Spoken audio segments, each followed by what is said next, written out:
જય શ્રી કૃષ્ણ, જય માતાજી. કેમ છો બધા? મજામાં? તો સ્વાગત છે તમારા બધાનું આજના એક નવા વિડીયોમાં. ને અત્યારે ચોકડીયારમાં 3 થઈ ગયા છે અને હું જો મસ્ત મજાની તૈયાર થઈ ગઈ છું. એટલે તૈયાર થઈ ગઈ છે એટલે ખબર જ હોય કે ક્યાંક બહાર જવાનું છે એમ.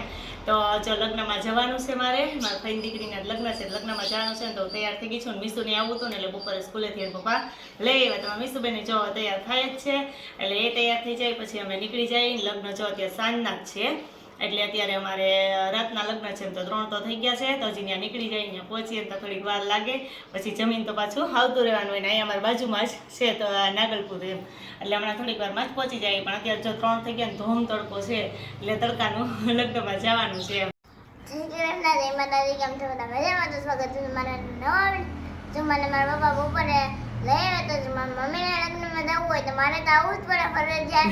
ગમે ને મમ્મી જઈને મારે તો આવું જ પડે. કે મને સવારમાં કીધું નતું કે મને તેડી જાય તું, હું તને તેડી જાય કે નહીં. મને કંઈ કીધું ને તો બપોરે જમી લીધું ને ત્યાં પછી એને અમને તેડવા મારા પપ્પા તેડવા આવ્યા હતા. હા, એટલે મીસુબેનને મજા આવી ગઈ, સરપ્રાઈઝ મળી ગઈ કા મીસુબેનને? હા, તો ખુશ થઈ ગઈ છે ને? હે તો બપોરે જો 1 વાગે ને પપ્પા તેડી આવ્યા. પીટીનો લેક્ચર વહી ગયો. લ્યો, પીટીનો લેક્ચર વહી ગયો તો પછી સ્કૂલે રહેવાય ને? પપ્પા તેડવા આવ્યા ના પાડી દેવાય કે મારે ન થાવું, એમ ન કરાય?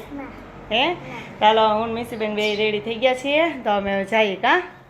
તો બહાર નીકળ્યા તો ધોમ તડકો છે. જો કે ઉનાળાની સિઝન આવી ગઈ છે તો આઈસ્ક્રીમ ને ગોલા ને એવું તો મળવા જ બન્યું હશે. એવું બહુ યાદ આવે છે કા. પેપ્સી ને બધાય તો પીતા જ હશે. ઉનાળા આવી ગયા છે જ્યારે તડકો છે ને તો મેં ચૂંટણી ઓઢી લીધી.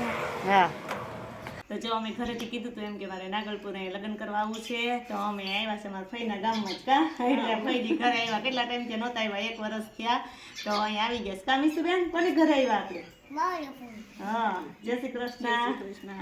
હા, તો અમારા ફઈને હોતે જ આવવાનું જ છે ત્યાં લગ્નમાં તો અમે પેલા અહીંયા જ આવ્યા એને વાડી એમ કે પેલા જઈ આવીએ, કેટલા ટાઈમ ત્યાં નથી આવ્યા એટલે પછી એ તૈયાર થઈ જાય ને અહીંયા લગ્નમાં આવે. જો ચા પાણી પી લીધા છે અને હવે અમે જઈએ ને પછી અમે જઈએ તો પછી તૈયાર થઈને અને પછી આવે અને જાય એને કૂતરું છે ને એ તો મીસુબેનને બહુ મજા આવે છે. અમારા બાજુમાં જઈને તો બીક લાગે છે તો મીસુ બાજુમાં જઈને તો કૂતરું શું કહે મીસુબેનને સામે આમ કડવા દોડે એટલે જો બાંધી દીધું છે કે અજાણ્યા લોકો આવે ને તો એ આમ દોડે. જો ઊભી થાય ને તો એ બોલવા માંડે છે એટલે મીસુને બહુ બીક લાગે છે.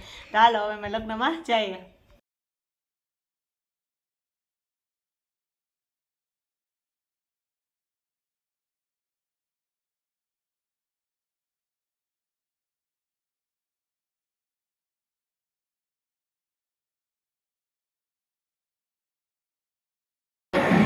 જો તે ઘડિયાળમાં 8 થઈ ગયા છે અને 8 વાગે છે અમારો જમવાનો વારો આવ્યો એમ એટલે બધા જમવા બેસી ગયા. તમારી ઈલાજ ભાઈ બધા હા, નમસ્તે ભાઈ જમવા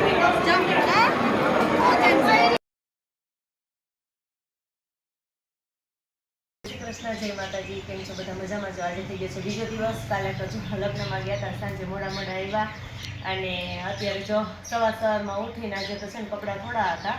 જો કે કપડાં તો અમે મશીનમાં જ નાખવાના હોય એટલે હવે જો ઉનાળાની સીઝન ચાલુ થઈ ગઈ છે ને ધીમે ધીમે એટલે ગોદડા ને એવું બધું ધોવાનું હોય, બ્લેન્કેટ ને એવું મૂકી દેવાનું હોય તો એક દિવસ બ્લેન્કેટ તો બધા 4-5 ધોઈ નાખ્યા. આજે એક જો બ્લેન્કેટ બાકી હતું ને તો એ પલાળ્યો અને આટલા બધા જો ગોદડા ધોઈ નાખ્યા છે. હજી એક ગોદડું બાકી છે તો પાણી જો અત્યારમાં આવી ગયું ને તો આ મમ્મી કે અત્યારમાં જ ગોદડા ધોઈ નાખ્યું એમ એટલે જેટલા નીકળાય એટલા એમ ગોદડા. તો અત્યારમાં ગોદડા ધોવાનું કામ ચાલુ કરી દીધું છે. તમે કોઈ એવું કામ ચાલુ કર્યું છે કે નહીં કોમેન્ટમાં કહેજો. તો હાલો આપણે ઝડપથી વર્ગી જઈને એટલે સવારમાં જ ગોદડા ધોવાઈ જાય. તમારે મીસુબેન તો જો સવારમાં સ્કૂલે જવાનું એટલે સ્કૂલે વહી ગઈ છે અને આમે એ વહી જાય ને પછી કંઈક કામ કરવું ઉકલે એમ એટલે હું હાલો અત્યારમાં જ હવે મારી મમ્મી કે ગોદડા બધા ધોવા મળીએ ને તો ધોવાઈ જાય એમ. હજી 1-2 બાકી છે તો હવે જોઈએ પાણી આવશે તો ધોવું નકર કાલે. જો અત્યારે ઘડિયાળમાં 6:30 થઈ ગયા છે એટલે સવારે જો ગોદડા બધા ધોયા હતા ને તો અહીંયા બાજુવાળાની અગાસી ઉપર સૂકવી દીધા હતા કેમ કે અમારે તો ઉપર સૂકવાય એવું નથી, તડકો આવે એવું એટલે જો અહીંયા સૂકવી દીધા હતા ને તો અત્યારે છેક ફ્રી થઈને વારો આવ્યો ને તો હું કાલ બધા ગોદડા લઈ આવું અને હંકેલી લઈ બધા ગોદડા અને પછી આપણે ઘરે લઈ જઈએ કેમ કે જો હાથરેલ ગોદડા એક ઈજ છે અત્યારે તો મુકાઈ ગયા હોય ને તો લઈ ઉપાડવા વાંધો ન આવે, બાકી પીના હોય ને તો ઉપાડી અને બાજુવાળા નળી પર વાવવા પડે છે. તો હવે જો બધા ઉકાઈ ગયા છે ને કાલ હંકેલી ભેગા કરી દઉં અને પછી ગોદડા છે ને બધા ઘરે લઈ જાઉં.